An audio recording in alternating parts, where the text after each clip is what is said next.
একটা ঘটনা আপনার সাথে শেয়ার করি। আসছিলাম হাতিরঝিলে, তো এখানে এসে ড্রোনটা ফ্লাই করি রামপুরের এই সাইডটাতে, ঠিক আছে, মাই টিভির ঠিক অপোজিটে আর কি, মাই টিভির সামনের সাইডটাই বলতে পারেন।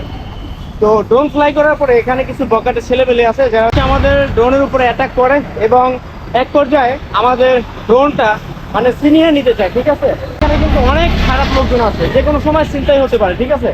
তাই সতর্কমূলক এই ভিডিওটা করা, বিশেষ করে হাতির দিলে এগুলো নিয়ে আসবেন না একা একা।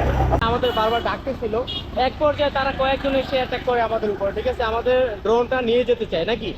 পরে আমরা কি করি, মানে ড্রোনটাকে স্পোর্টস মোডে দিয়ে খুব দ্রুত ড্রোনটাকে ল্যান্ড করাই হাতের ভিতরে ড্রোনটা ল্যান্ড করার পরে আমরা দুজন মিলে একটা দৌড় দিই, অনেক জোরে সোরে একটা দৌড় দিই।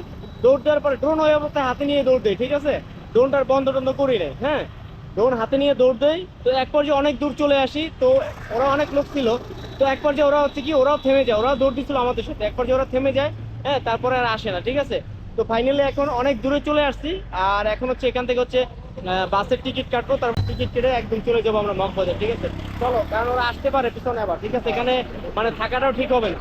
আপনারা যারা আসবেন, ঠিক আছে, অবশ্যই আপনারা সাথে 4-5 জন বা বড় টিম স্যার আপনারা আসবেন। অনেক সময় দামি ক্যামেরা দামি ফোন নিয়ে আপনারা হাতের জিনিসটাকে আসেন, এখানে কিন্তু অনেক বকাটে লোকজন আছে, ঠিক আছে, যে কোনো সময় অ্যাটাক করতে পারে, ঠিক না। আমরা যেমন 2 জন ছিলাম, ঠিক আছে, আমরা 2 জন ছিলাম, হ্যাঁ, আমাদের ভাবছি যে আমরা 2 জন মানুষ কি, তারা কিন্তু অনেকজন ছিল, প্রায় 15-16 জন লোক ছিল তারা নাকি, হ্যাঁ, 15-16 জন লোক হবে, ঠিক আছে। তো যে কোনো টাইমে কিন্তু অ্যাটাক করতে পারে ভাই, অবশ্যই আপনারা সাবধানে থাকবেন, ঠিক আছে। সতর্কমূলক এই ভিডিওটা করলাম, ঠিক আছে, অবশ্যই আপনারা সতর্ক থাকবেন, ঠিক আছে। আল্লাহ হাফেজ, আল্লাহ বাঁচাই দিছে।